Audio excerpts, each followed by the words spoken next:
প্রথমে ভেবেছিলাম মাছ দিয়ে পাতুরি করব, কিন্তু পাতুরি আর করতে ইচ্ছা করেনি। তাই ওই একই উপকরণ দিয়ে বানিয়ে ফেললাম অন্য একটা রেসিপি।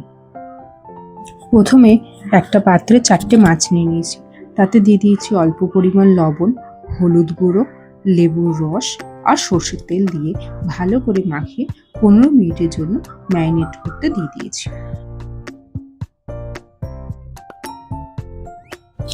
অন্যদিকে একটা মশলা বানানোর জন্য নিয়ে নিয়েছি একটা মিক্সি জার। তাতে দিয়ে দিয়েছি 1 চামচ কালো সর্ষে, 1 চামচ সাদা সর্ষে, 1 চামচ পোস্ত আর কিছুটা পরিমাণ নারকেল গুঁড়ো আর 2টো কাঁচা লঙ্কা, একটু অল্প পরিমাণ লবণ দিয়ে ভালো করে একটা মিহি পেস্ট বানিয়ে নিয়েছি।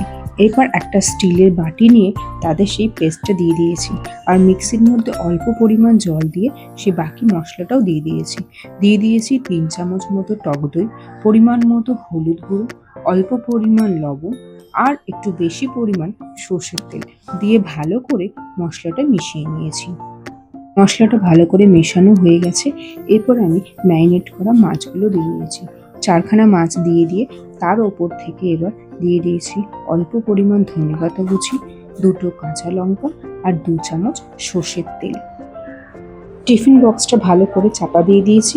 এরপর 20 মিনিটের মতো মিডিয়াম ফ্লেমে এটা ভাপিয়ে নিলেই তৈরি হয়ে যাবে সুস্বাদু রুই মাছের ভাপা। এটা গরম ভাতের সঙ্গে খুব ভালো লাগে। তোমরাও বাড়িতে বানিও আর জানিও কেমন লাগে।